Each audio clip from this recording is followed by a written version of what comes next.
Pharmacology discuss ಮಾಡಬೇಕಲ್ವ ಇವಾಗಿಂದ. So pharmacology ಅಂದರೆ ನಮಗೆಲ್ಲರಿಗೂ ಗೊತ್ತಿದೆ, it is study of drugs.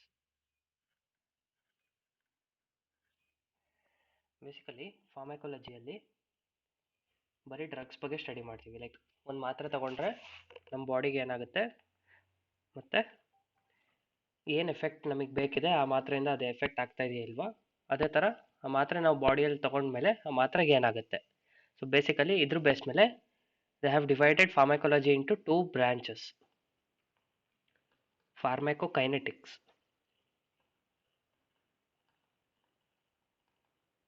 ಮತ್ತು ಫಾರ್ಮಕೋಡೈನಮಿಕ್ಸ್.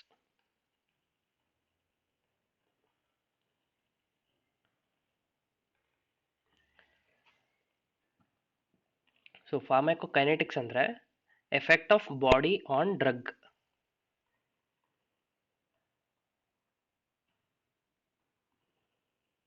ಅಂದರೆ ಒಂದು ಮಾತ್ರೆ ತೊಗೊಂಡಿದ್ದೀವಲ್ಲ ಅದ್ರ ಮೇಲೆ ಬಾಡಿ ಏನು ಮಾಡುತ್ತೆ, ಏನು ಎಫೆಕ್ಟ್ ಕಾಸ್ ಮಾಡುತ್ತೆ ಅಂತ. ಅದೇ ಫಾರ್ಮಕೋಡೈನಮಿಕ್ಸ್ ಅಂದರೆ effect of drug on body.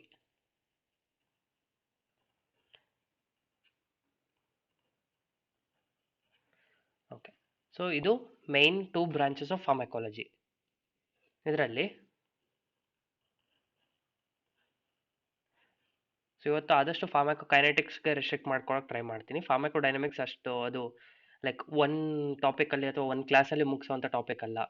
As we go on, like ನಾವು ಇಡೀ ಫಾರ್ಮಕಾಲಜಿ ಟ್ರೀಟ್ ಮಾಡ್ತಿರೋದೇ ಲೈಕ್ ಓದ್ತಾ ಇರೋದೇನೆ ಪೇಷಂಟ್ ಟ್ರೀಟ್ ಮಾಡೋಕ್ಕೆ. ಸೊ ಪ್ರತಿಯೊಂದು ಸಿಸ್ಟಮ್ ಮೇಲೂ ಇದ್ರ ಆ್ಯಕ್ಷನ್ಸ್ ಇರುತ್ತೆ. ನಾವು ಯಾಕೆ ಮಾತ್ರ ತೊಗೊಳ್ತಿದ್ದೀವಿ ಅನ್ನೋದು ಆ ಕಂಡೀಷನ್ ಮೇಲೆ ಡಿಪೆಂಡ್ ಆಗುತ್ತೆ. ಸೊ ಪ್ರತಿ ಸಿಸ್ಟಮ್ ವೈಸ್ ಹೋಗ್ತಾ ಹೋಗ್ತಾ ಫಾರ್ಮಕೋಡೈನಮಿಕ್ಸ್ ಕವರ್ ಆಗ್ತಾ ಹೋಗುತ್ತೆ. ಫಾರ್ಮಕೋಕೈನೆಟಿಕ್ಸ್ ಇವತ್ತು ಆದಷ್ಟು ಡಿಸ್ಕಸ್ ಮಾಡೋಣ. ಸೊ ಫಾರ್ಮಕೋಕೈನೆಟಿಕ್ಸ್ ನಾನು ಹೇಳ್ದಂಗೆ it describes the effect of body on drug. So ಇವಾಗ ನಾವು ತೊಗೊಂಡಿದ್ದ ಡ್ರಗ್ಗು ಬಾಡಿಯಲ್ಲಿ ಅಬ್ಸಾರ್ಬ್ ಆಗ್ಬೋದು, ಅಬ್ಸಾರ್ಪ್ಷನ್. ನೆಕ್ಸ್ಟ್ ಡಿಸ್ಟ್ರಿಬ್ಯೂಟ್ ಆಗುತ್ತೆ ಬಾಡಿ ತುಂಬ, ಸೊ ಡಿಸ್ಟ್ರಿಬ್ಯೂಷನ್. ಆಮೇಲೆ ಮೆಟಬಾಲಿಸಮ್ ಆಗುತ್ತೆ. ಅದ್ರ ನೆಕ್ಸ್ಟು ಎಕ್ಸ್ಕ್ರೀಷನ್. ಸೊ ಇದನ್ನು ಪಾಪ್ಯುಲರ್ ಆಗಿ ADME ಸ್ಟಡಿ ಅಂತ ಕರೀತಾರೆ ಫಾರ್ಮಕೋಕೈನೆಟಿಕ್ಸ್ನ. Absorption, distribution, metabolism and excretion study of the drug.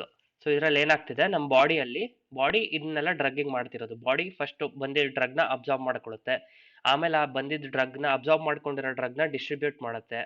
Distribute ಮಾಡಾದ್ಮೇಲೆ ಅದನ್ನ ಮೆಟಬಾಲಿಸಮ್ ಮಾಡುತ್ತೆ. ಅದಾದಮೇಲೆ ಬಾಡಿ ಸಾಕು ನಿನ್ನ ಕೆಲಸ ಅಂತ ಹೇಳ್ಬಿಟ್ಟು ಎಕ್ಸ್ಕ್ರೀಟ್ ಮಾಡುತ್ತೆ. Because body won't sustain any foreign object, ಆಯಿತಾ. Drug is also foreign object. So ಅದನ್ನ ಮೆಟಬಲೈಸ್ ಮಾಡಿ ಎಕ್ಸ್ಕ್ರೀಟ್ ಮಾಡಾಕತ್ತೆ. This is pharmacokinetics, also known as ADME study, ಆಯಿತಾ. ಇವಾಗ ಅದಕ್ಕೊಂದು ಎಕ್ಸಾಂಪಲ್ ತಗೊಳ್ಳೋಣ.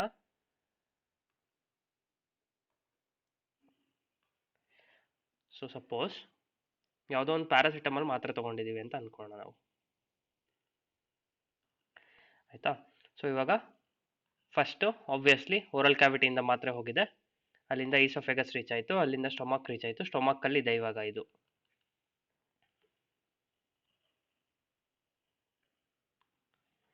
ಸ್ಟೊಮಕ್ಕು, ಅಲ್ಲಿಂದ ಬ್ಲಡ್ ವೆಸಲ್ ಇದು, ಆಯಿತಾ. ಇದು ಬ್ಲಡ್ ವೆಸಲ್. ಸೊ ಇವಾಗ ಆಬ್ವಿಯಸ್ಲಿ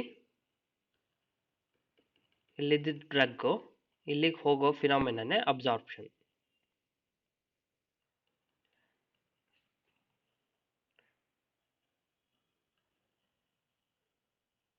ಸೊ ಇವಾಗ ವಾಟ್ ಈಸ್ ಅಬ್ಸಾರ್ಪ್ಷನ್ ಅಂತ ಕೇಳಿದರೆ, the process of movement of the drug from site of administration to blood, ಆಯಿತಾ. ಸೈಟ್ ಆಫ್ ಅಡ್ಮಿನಿಸ್ಟ್ರೇಷನ್ ಅಂತ ಯಾಕೆ ಹೇಳ್ತಿದ್ದಾರೆ, ನಾಟ್ ಸ್ಟೊಮಕ್ ಅಂತ ಯಾಕೆ ಹೇಳ್ತಿದ್ದಾರೆ ಅಂದರೆ, ಬಿಕಾಸ್ ನಾವು ಒನ್ಸ್ ರೂಟ್ ಆಫ್ ಅಡ್ಮಿನಿಸ್ಟ್ರೇಷನ್ ಅಷ್ಟೇ ತೊಗೊಂಡಿದ್ದೀವಿ, ಇಲ್ಲಿ ಓರಲ್ ರೂಟು, ಅದಕ್ಕೆ ಸ್ಟೊಮಕ್ಕಿಗೆ ಹೋಗಿದೆ. ಸಪೋಸ್ ನಾವು IV ತೊಗೊಂಡ್ರೆ ಸೀದಾ ಬ್ಲಡ್ಡಿಗೆ ರೀಚ್ ಆಯ್ತದು. ಒಟ್ಟಿನಲ್ಲಿ ಬ್ಲಡ್ಡಿಗೆ ಅಲ್ಟಿಮೇಟಾಗಿ ಬ್ಲಡ್ಡಿಗೆ ಬರಬೇಕು ಡ್ರಗ್ ಅಷ್ಟೇ, ಸಿಸ್ಟಮಿಕ್ ಸರ್ಕ್ಯುಲೇಷನ್ಗೆ, ಓಕೆನಾ. ಸೊ ನಾನು ಇಲ್ಲಿ ಏನು ಹೇಳ್ತಾ ಇದ್ದೆ, ಅಬ್ಸಾರ್ಪ್ಷನ್ ಬಗ್ಗೆ ಹೇಳ್ತಾ ಇದ್ದೀನಿ. ಸೊ ಅಬ್ಸಾರ್ಪ್ಷನ್ ಡೆಫಿನೇಷನ್ ಈ ಥರ ಇದೆ: movement of drug from site of administration to blood, ಆಯಿತಾ. It depends on many factors, ಆಯಿತಾ. ಅದನ್ನ ಡಿಸ್ಕಸ್ ಮಾಡೋಣ, ಯಾವ ಫ್ಯಾಕ್ಟರ್ ಮೇಲೆ ಅಬ್ಸಾರ್ಪ್ಷನ್ ಡಿಪೆಂಡ್ ಆಗುತ್ತೆ ಅಂತ. ಅದಕ್ಕಿಂತ ಮುಂಚೆ ಇಲ್ಲಿ ಅಬ್ಸಾರ್ಪ್ಷನ್ ಆಯಿತು. ಸೊ ಆ್ಯಕ್ಚುಲಾಗಿ ಬಂದಿದ್ದ ಡ್ರಗ್ ಏನಾಗುತ್ತೆ, ಇಲ್ಲಿಂದ ಬ್ಲಡ್ಡಿಗೆ ಬಂತು. ಬ್ಲಡ್ಡಿಂದ ಏನಾಗುತ್ತೆ, it will reach liver, then it will reach heart. ಹಾರ್ಟಿಂದ ಎಲ್ಲ ಕಡೆಗೂ ಬಾಡಿಗೆ ಪಂಪ್ ಆಗುತ್ತೆ. ಅಲ್ಲಿಂದ ಯಾವ ಸೈಟಲ್ಲಿ ಎಫೆಕ್ಟ್ ಬೇಕಿತ್ತು, ಸಪೋಸ್ ಇಲ್ಲಿ ಪ್ಯಾರಾಸಿಟಮಾಲ್ ತಗೊಳ್ತಿರೋದ್ರಿಂದ ಫೀವರ್ಗೆ ಅಂತ ತಗೊಂಡಿರ್ತೀವಿ. ಸೊ ಫೀವರ್ಗೆ ಅಂದರೆ obviously it should reach brain reach ಆಗಿ ಥರ್ಮೋಸ್ಟಾಟ್ ಅಂತ ಒಂದು ಸೆಂಟರ್ ಇರುತ್ತೆ which will be regulating the temperature. So ಅದ್ರ ಮೇಲೆ ಹೋಗಿ ಅದನ್ನ ಸ್ಟಿಮ್ಯುಲೇಟ್ ಮಾಡುತ್ತೆ ಬ್ರೈನಲ್ಲಿ. ಸೊ ಅದು ಟೆಂಪರೇಚರ್ ಅದನ್ನ ಸ್ಟಿಮ್ಯುಲೇಟ್ ಮಾಡಿದಾಗ ಅದೇನು ಮಾಡುತ್ತೆ, ಇವಾಗ ಫೀವರ್ ಬಂದಿರುತ್ತೆ ಅಂದರೆ ಟೆಂಪರೇಚರ್ ಜಾಸ್ತಿ ಆಗಿರುತ್ತೆ, ಅದು ಓವರ್ಲಿ ಆಕ್ಟಿವೇಟೆಡ್ ಇರುತ್ತೆ ಥರ್ಮೋಸ್ಟಾಟ್. ಸೊ ಈ ಪ್ಯಾರಾಸಿಟಮಾಲ್ ಹೋಗಿ ಏನು ಮಾಡುತ್ತೆ, ಬ್ರೈನ್ಗೆ ಹೋಗಿ ಥರ್ಮೋಸ್ಟಾಟನ್ನು ಸಪ್ರೆಸ್ ಮಾಡುತ್ತೆ. ಸೊ ಥರ್ಮೋಸ್ಟಾಟ್ ಸಪ್ರೆಸ್ ಹೆಂಗೆ ಮಾಡುತ್ತೆ ಅಂದರೆ ಥ್ರೂ ಇಂಟರ್ಲ್ಯೂಕಿನ್ಸ್ ಅಂತ ಬರುತ್ತೆ. ಆಯಿತಾ, ಇವೆಲ್ಲ basically chemical messenger mechanism. So ಇದು paracetamol is also chemical. So ಇದು ಹೋಗಿ ಈ ಇಂಟರ್ಲ್ಯೂಕಿನ್ಸ್ನೆಲ್ಲ ಸಪ್ರೆಸ್ ಮಾಡುತ್ತೆ. ಸೊ ಸಪ್ರೆಸ್ ಆಯಿತು ಅಂದರೆ ಥರ್ಮೋಸ್ಟಾಟ್ ವಿಲ್ ಗೆಟ್ ಸಪ್ರೆಸ್ ಅಥವಾ calm down. So body temperature will return to normal. ಆಯ್ತಾ, ಇಲ್ಲಿ ಫಸ್ಟ್ ನಾನು ಹೇಳಿದ್ದು ಅಬ್ಸಾರ್ಪ್ಷನ್ ಆಯಿತು. ಅಬ್ಸಾರ್ಪ್ಷನ್ ಆದಮೇಲೆ ಇಲ್ಲಿಂದ ಲಿವರಿಗೆ ಹೋಗಿ ಇಲ್ಲಿಂದ ಡಿಸ್ಟ್ರಿಬ್ಯೂಟ್ ಆಗುತ್ತೆ. ಸೊ ಇಲ್ಲೆಲ್ಲ ಡಿಸ್ಟ್ರಿಬ್ಯೂಷನ್ ಆಗ್ತಾ ಇದೆ. ಅದಾದಮೇಲೆ ಸೊ ಮತ್ತೆ ಬ್ರೈನ್ಗೆ ಹೋಗಿ ಅದರ ಆ್ಯಕ್ಷನ್ ಎಲ್ಲ ಮುಗಿಸ್ತು ಮತ್ತೆ ಲಿವರ್ಗೆ ಬರುತ್ತೆ, ಮತ್ತೆ ಮೆಟಬಾಲಿಸಮ್ ಆಗುತ್ತೆ.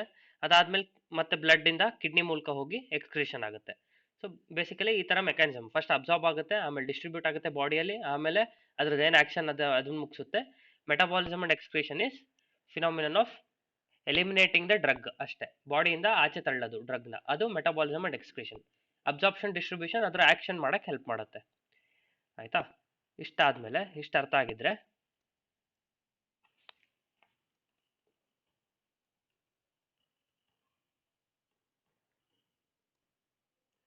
ನೆಕ್ಸ್ಟ್ ಇವಾಗ ನಾನು ಒಂದು ರೂಟ್ ಆಫ್ ಡ್ರಗ್ ಅಡ್ಮಿನಿಸ್ಟ್ರೇಷನ್ ಅಷ್ಟೇ ಹೇಳಿದೆ. There are various roots of drug administration.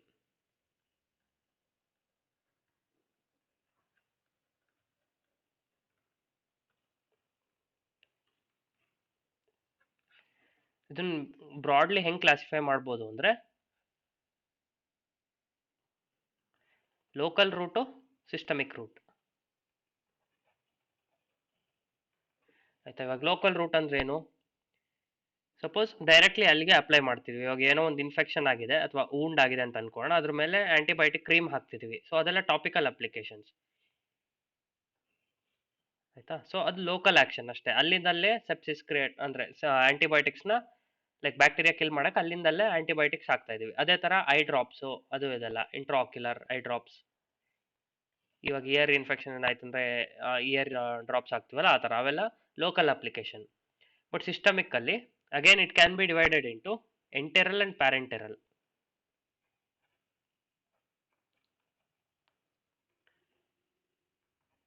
ಎಂಟೆರಲ್ ಅಂದ್ರೆ ಇಂಟೆಸ್ಟೈನ್.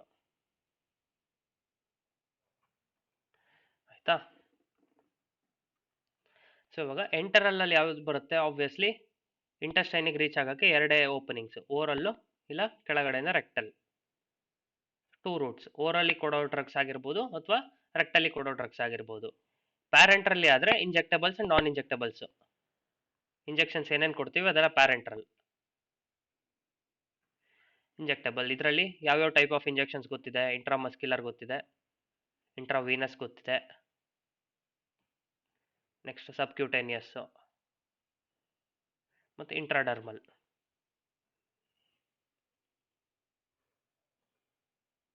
ಸಬ್ಕ್ಯೂಟೇನಿಯಸ್ ಅಂಡ್ ಇಂಟ್ರಾಡರ್ಮಲ್ ಇವೆಲ್ಲ ಇಂಜೆಕ್ಟಬಲ್ಸ್. ನಾನ್ ಇಂಜೆಕ್ಟಬಲ್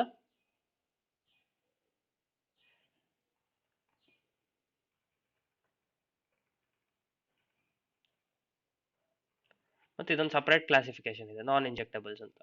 ಸೊ ಇದೆಲ್ಲ ಪ್ಯಾರೆಂಟ್ರಲ್ ಇದಕ್ಕೆ ಬರುತ್ತೆ. ಓಕೆನಾ, so this basically roots of administration local and systemic. Local ಅಲ್ಲಿ ಟಾಪಿಕಲ್ ಅಂಡ್ ಇಂಟ್ರಾಕ್ಯುಲರ್, ಸಿಸ್ಟಮಿಕಲಿ ಎಂಟರಲ್ ಆರ್ ಪ್ಯಾರೆಂಟ್ರಲ್. ಇಷ್ಟು ಗೊತ್ತಾಗಿದೆ. ಓಕೆ, ಸೊ ಇವಾಗ ಅದೇ ನಾನ್ ಇಂಜೆಕ್ಟಬಲ್ ಅಲ್ಲಿ ಅಂದರೆ ಯಾವ್ಯಾವುದು, ಇವಾಗ ಸಪೋಸ್ ಸಬ್ಲಿಂಗ್ವೆಲ್ ಇಡ್ತೀವಿ. ನೈಟ್ರೋಗ್ಲಿಸರಿನ್ ಎಲ್ಲ ಯೂಶಲಿ ಮಯೋಕಾರ್ಡಿಯಲ್ ಇನ್ಫೆಕ್ಷನ್ ಎಲ್ಲ ಆಯ್ತಂದ್ರೆ ಸಬ್ಲಿಂಗ್ವೆಲ್ ನೈಟ್ರೋಗ್ಲಿಸರಿನ್ ಕೊಡೋದು. ಸೊ ಇದು ಫಾಸ್ಟ್ ಮೆಕ್ಯಾನಿಸಮ್. ಅಡ್ವಾಂಟೇಜ್ ಏನಂದರೆ ಫಾಸ್ಟಾಗಿ ಡ್ರಗ್ ಅಬ್ಸಾರ್ಪ್ಷನ್ ಆಗುತ್ತೆ. ಲೈಕ್ ಸೀದಾ ಇಲ್ಲಿಂದ ಲೈಕ್ ಟಂಗ್ ಕೆಳಗಡೆ ಒಂದು ಲಿಂಗ್ವಲ್ ವೈನ್ ಅಂತ ಇದೆ, ಅದರಿಂದ ಸೀದಾ ಸಿಸ್ಟಮಿಕ್ ಸರ್ಕ್ಯುಲೇಷನ್ಗೆ ಎಂಟರ್ ಆಗಿಬಿಡುತ್ತೆ ನಾವು ಕೊಡೋ ಡ್ರಗ್. ಸೊ ಮಯೋಕಾರ್ಡಿಯಲ್ ಇನ್ಫೆಕ್ಷನ್ ಎಲ್ಲ ಎಮರ್ಜೆನ್ಸಿ ಕಂಡೀಷನ್ಸ್, ಅದರಲ್ಲಿ ಡ್ರಗ್ ಅಬ್ಸಾರ್ಪ್ಷನ್ ಜಾಸ್ತಿ ಅಂದರೆ ಫಾಸ್ಟಾಗಿ ಆಗಬೇಕು. ಇವಾಗ ಸಪೋಸ್ ನಾವು ಪ್ಯಾರಾಸಿಟಮಾಲ್ ಎಲ್ಲ ತೊಗೊಂಡ್ರೆ ಯೂಶಲಿ ಅದ್ರದ್ದು ಆ್ಯಕ್ಷನ್ ಆಗೋಕ್ಕೆ 30 ಮಿನಿಟ್ಸ್ ಟು 1 ಅವರ್ ತಗೊಳುತ್ತೆ. ಬಟ್ ಇದೆಲ್ಲ ವಿತಿನ್ 2 ಮಿನಿಟ್ಸ್ ಆಗಿಬಿಡ್ಬೇಕು ಆ್ಯಕ್ಷನ್. ಹಾಗಾಗಿ ಫಾಸ್ಟೆಸ್ಟ್ ಅಥವಾ ಫಾಸ್ಟ್ ರೂಟ್ ಆಫ್ ಅಡ್ಮಿನಿಸ್ಟ್ರೇಷನ್ ಇರುತ್ತೆ ಇದು. ಹಾಗಾಗಿ ಸಬ್ಲಿಂಗ್ವಲ್ ನಾನ್ ಇಂಜೆಕ್ಟಬಲ್. ನೆಕ್ಸ್ಟ್ ಅದೇ ಥರ ಇನ್ಯಾವುದಿದೆ, ಇಂಟ್ರಾನೇಸಲ್ ಇವೆ. ಇವಾಗ ಇಂಟ್ರಾನೇಸಲ್ ಸ್ಟಿರಾಯ್ಡ್ಸ್ ಯೂಸ್ ಮಾಡ್ತಾರೆ, ಅಥವಾ ಲೈಕ್ ಆಕ್ಸಿಮೆಟಾಜೋಲಿನ್, ಝೈಲಾಮೆಟಾಜೋಲಿನ್, ಇವೆಲ್ಲ ಅಲರ್ಜಿ ಕಂಡೀಷನ್ಸ್ ಅಲ್ಲಿ ಎಲ್ಲ ಆಗಿರುತ್ತಲ್ವಾ, ಅವ್ರಿಗೆಲ್ಲ ವ್ಯಾಸೋ ಕನ್ಸ್ಟ್ರಿಕ್ಷನ್ ಆಗುತ್ತೆ ಅವಾಗ, ಲೈಕ್ ಈ ಡ್ರಗ್ಸ್ ತಗೊಳ್ಳೋದ್ರಿಂದ. ಅವಾಗ ಇಮಿಡಿಯೇಟ್ ಆಗಿ ಅಸ್ತಮಾ ಅಟ್ಯಾಕ್ ಇರ್ಬೋದು, ಅಥವಾ ಏನಂತಾರೆ ಅದೇ ಬೇಸಿಕಲಿ ಅಲರ್ಜಿ ರಿಯಾಕ್ಷನ್ಸ್, ಅನಫೈಲಾಕ್ಸಿಸ್ ಈ ಥರದ್ದು ಏನಾದರೂ ಆಗ್ತಾ ಇದ್ರೆ ನೋಸ್ ರೀಜನ್ ಅಲ್ಲಿ, so immediately it will get under control. So intranasal injection is again non injectable. ಅದೇ ಥರ ಟ್ರಾನ್ಸ್ ಡರ್ಮಲ್ ಪ್ಯಾಚಸ್ ಬಂದಿದೆ. ಸೊ ಇದ್ರ ಅಡ್ವಾಂಟೇಜ್ ಏನಂದ್ರೆ, ಒಂದು ಸ್ಕಿನ್ ಮೇಲೆ ಒಂದು ಪ್ಯಾಚ್ ತರದ್ ಹಾಕಿರ್ತಾರೆ, ಇದ್ರಲ್ಲಿ ಡ್ರಗ್ ಇರುತ್ತೆ, ಗ್ರಾಜುವಲಿ ರಿಲೀಸ್ ಆಗ್ತಾ ಇರುತ್ತೆ ಇದರಿಂದ ಡ್ರಗ್. ಸೊ ಗ್ರಾಜುವಲಿ ರಿಲೀಸ್ ಆಗ್ತಿರೋದ್ರಿಂದ ಏನಾಗುತ್ತೆ, ಲಾಂಗ್ ಡ್ಯೂರೇಷನ್ ಆಫ್ ಆಕ್ಷನ್ ಸಿಗುತ್ತೆ ಇದರಿಂದ. ಓಕೆನಾ. ನೆಕ್ಸ್ಟ್ ಅದು ಬಿಟ್ರೆ ಇನ್ಹಲೇಷನ್, ಆಬ್ವಿಯಸ್ಲಿ ಈ ಬ್ರಾಂಕೋನ್ಯೂಮೋನಿಯಾ ಕೇಸಸ್ ಎಲ್ಲ ಪೀಡಿಯಾಟ್ರಿಕ್ಸ್ ವಾರ್ಡ್ಗೆಲ್ಲ ಹೋಗಿದ್ರೆ ಬ್ರಾಂಕೋನ್ಯೂಮೋನಿಯಾ ಕೇಸಸ್ ಅಲ್ಲೆಲ್ಲ ಸ್ಟೆರಾಯ್ಡ್ಸ್ ಹಾಕ್ಬಿಟ್ಟು ಇನ್ಹಲೇಷನ್ ಕೊಡ್ತಾ ಇರ್ತಾರೆ, ಅಥವಾ ನೆಬ್ಯುಲೈಸೇಷನ್. ಬೇಸಿಕಲಿ ಅಸ್ತಮಾ ಅಟ್ಯಾಕ್ಸ್ ಅಥವಾ ಬ್ರಾಂಕೋ ಅದೇ ರಿಲೇಟೆಡ್ ಟು ಲಂಗ್ ಡಿಸಾರ್ಡರ್ಸ್ ಏನೇನೇ ಇದ್ರು ಇನ್ಹಲೇಷನ್ ರೂಟ್ ವರ್ಕ್ ಆಗುತ್ತೆ. ಸೊ ಇವೆಲ್ಲ ನಾನ್ ಇಂಜೆಕ್ಟಬಲ್ಸ್. ಓಕೆ, ಸೊ ಇಷ್ಟು ಕ್ಲಿಯರ್ ಆಗಿದೆ ರೂಟ್ಸ್ ಆಫ್ ಅಡ್ಮಿನಿಸ್ಟ್ರೇಷನ್. ಇವಾಗ ಅಬ್ಸಾರ್ಪ್ಷನ್ ಪ್ರಾಪರಿಗೆ ಬರೋಣ.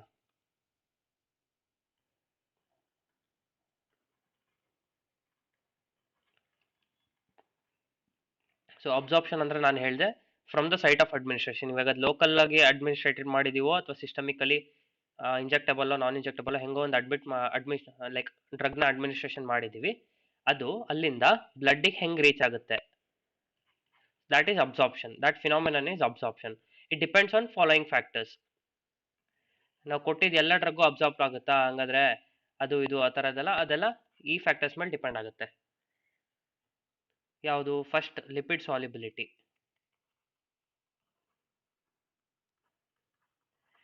ಯಾಕೆಂದ್ರೆ ನಮಗೆ ಗೊತ್ತಿರೋ ಹಂಗೆ ನಮ್ಮ ಬಾಡಿಯಲ್ಲಿ ಎಲ್ಲ ಸೆಲ್ ಮೆಂಬ್ರೇನ್ ಆಗಿರೋದು ಫಾಸ್ಫೋಲಿಪಿಡ್ ಬೈಲೇಯರ್ ಇಂದ.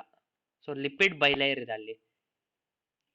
ಸೊ ಯಾವುದೋ ಒಂದು ಡ್ರಗ್ ಅಬ್ಸಾರ್ಪ್ಷನ್ ಆಗ್ಬೇಕಂದ್ರೆ ಲಿಪಿಡ್ ಅಲ್ಲಿ ಸಾಲ್ಯುಬಲ್ ಇರಬೇಕು. ಸೊ ಲಿಪಿಡ್ ಸಾಲ್ಯುಬಲ್ ಇದ್ರೆ ಡ್ರಗ್ಸ್ ಅವಾಗ ಮಾತ್ರ ಅಬ್ಸಾರ್ಬ್ ಆಗುತ್ತೆ. Hence all drugs should be lipid soluble. ಓಕೆನಾ. ವಾಟರ್ ಸಾಲ್ಯುಬಲ್ ಡ್ರಗ್ಸ್ ಅಬ್ಸಾರ್ಬ್ ಆಗಲ್ಲ. ಸೊ ಇದು ಫಸ್ಟ್ ಬೇಸಿಕ್ ಕಂಡೀಷನ್. ಯಾವುದೇ ಒಂದು ಡ್ರಗ್, ಇವಾಗ ನಾವು ಸಪೋಸ್ ಒಂದು ಡ್ರಗ್ ಮ್ಯಾನುಫ್ಯಾಕ್ಚರ್ ಮಾಡ್ತಿದೀವಿ ಅಂದ್ರೆ ಅದರಲ್ಲಿ ಕೆಮಿಕಲ್ ಕಾಂಪೋಸಿಷನ್ ಹೆಂಗಿರ್ಬೇಕು ಅಂದ್ರೆ it should get dissolved in lipid, but it should not be soluble in water. ಓಕೆನಾ. ಸೊ ಇದು ಫಸ್ಟ್ ಬೇಸಿಕ್ ಫ್ಯಾಕ್ಟರ್ ಒಂದು ಡ್ರಗ್ ಅಬ್ಸಾರ್ಪ್ಷನ್ ಆಗಬೇಕು ಅಂದ್ರೆ. Next it depends on the form of the drug ಅಂತ. Form of drug ಅಂದ್ರೆ ಏನು? ಅಯೋನೈಸ್ಡ್ non ionised ಅಂತ ಬರುತ್ತೆ ಇಲ್ಲಿ.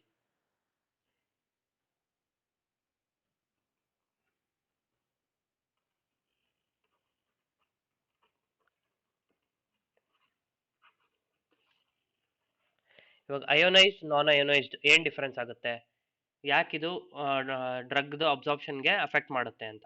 ಇವಾಗ ಸಪೋಸ್ ವಾಟರ್ನೇ ತಗೊಳ್ಳೋಣ, H2O ಅಂತ, ಆಯ್ತಾ. ಇವಾಗ ಓಕೆ, ಇದನ್ನ ಉಲ್ಟಾ ಟ್ರೈ ಮಾಡ್ತೀನಿ. ಸೊ ಇವಾಗ H plus plus OH minus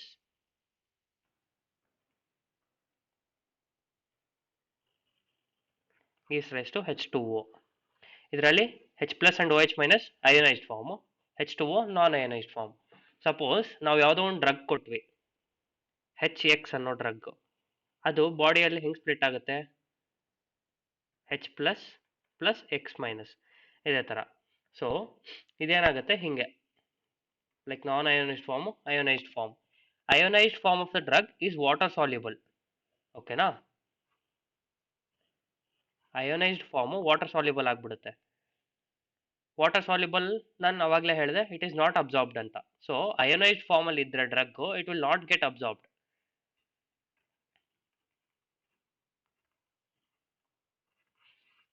but non ionised form is absorbed. So form of the drug plays a role. ಓಕೆನಾ.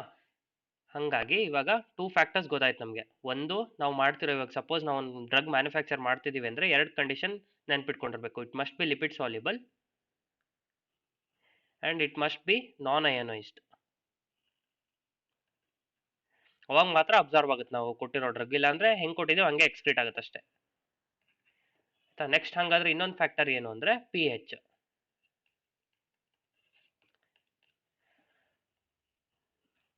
So when the medium is same ಅಂದರೆ ಇವಾಗ ಅಸಿಡಿಕ್ ಡ್ರಗ್ಸ್ ಬೇಸಿಕ್ ಡ್ರಗ್ಸ್ ಅಂತ 2 ಥರ drugs ಬರುತ್ತೆ. Acidic drugs acid medium ಅಲ್ಲಿ absorption ಆಗುತ್ತೆ, basic drugs basic medium ಅಲ್ಲಿ absorption ಆಗುತ್ತೆ. ಇಷ್ಟು ಬೇಸಿಕ್ ಇರಬೇಕು ಅಂದರೆ ನಾಲೆಡ್ಜ್. ಓಕೆನಾ? ಸೊ ಇವಾಗ ಇದು ಎಲ್ಲಿ ಯೂಸ್ ಆಗುತ್ತೆ ಹಂಗಾದ್ರೆ ಅಸಿಡಿಕ್ ಡ್ರಗ್ ಅಸಿಡಿಕ್ ಮೀಡಿಯಮ್ ಅಲ್ಲಿ, ಬೇಸಿಕ್ ಡ್ರಗ್ ಬೇಸಿಕ್ ಮೀಡಿಯಮ್ ಅಲ್ಲಿ ಅಬ್ಸಾರ್ಪ್ಷನ್ ಯಾಕೆ ಅಂತ ಏನಿಲ್ಲ. ಇವಾಗ ಮೀಡಿಯಂ ಸೇಮ್ ಇದ್ರೆ ಅದು ನಾನ್ ಅಯೋನೈಸ್ಡ್ ಫಾರ್ಮ್ ಅಲ್ಲೇ ಉಳ್ಕೊಳ್ಳುತ್ತೆ. ಮೀಡಿಯಂ ಚೇಂಜ್ ಆಯ್ತು ಅಂದ್ರೆ ಅಯೋನೈಸೇಷನ್ ಆಗ್ಬಿಡುತ್ತೆ ಅಷ್ಟೇ. ಇವಾಗ ಸಪೋಸ್ ಸ್ಟೊಮಕ್ ಅಲ್ಲಿ ನಮಗೆ ಗೊತ್ತಿರಂಗೆ ಹೈಡ್ರೋಕ್ಲೋರಿಕ್ ಆಸಿಡ್ ಇರುತ್ತೆ. ಸೊ ಸ್ಟೊಮಕ್ ಅಲ್ಲಿ ಇರೋದು ಅಸಿಡಿಕ್ ಮೀಡಿಯಂ. ನಾವು ಆಸ್ಪಿರಿನ್ ಅಥವಾ ಪ್ಯಾರಾಸಿಟಮಾಲ್ ಎಲ್ಲ ಕೊಡ್ತಿದೀವಲ್ವಾ, ಇದ್ರದ್ದು ಲೈಕ್ ಕಾಂಪೋಸಿಷನ್ ತೆಗೆದು ನೋಡಿದ್ರೆ para acetamino phenone, phenoic acid ಅದು actually acetamino phenoic acid. So acid ಇದು ಕೆಮಿಕಲ್ ಕಾಂಪೋಸಿಷನ್ ಹೇಳ್ತಿದೆ ಆಸಿಡ್ ಅಂತ. So stomach acidic medium, same drug in same medium. ಅವಾಗ ಏನಾಗುತ್ತೆ, it will remain in non ionised form. ಇದು non ionised form.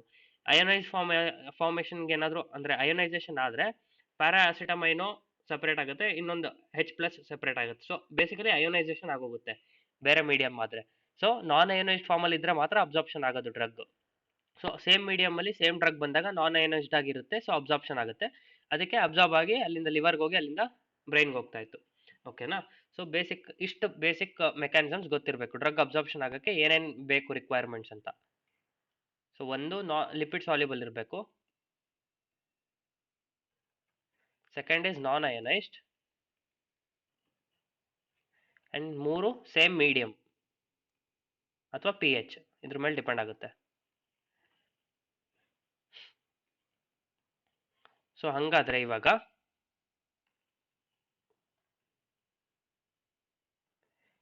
Absorption ಆಗುತ್ತೆ ಸರಿ. ಇವಾಗ ಸೇಮ್ ಕ್ವಾಂಟಿಟಿ ಅಬ್ಸಾರ್ಪ್ಷನ್ ಆಗುತ್ತೆ. ಸಪೋಸ್ ಇವಾಗ ನಾವು ಒಂದು ಮೀಡಿಯಮ್ಮಿಗೆ ಕೊಟ್ಟಿದ್ದು ಪಿ ಎಚ್ ಅಲ್ಲಿ 4 ಇದೆ, ಸ್ಟಮಕ್ ಅಲ್ಲಿ ಅಂತ ಅನ್ಕೋಣ 4 ಇದೆ.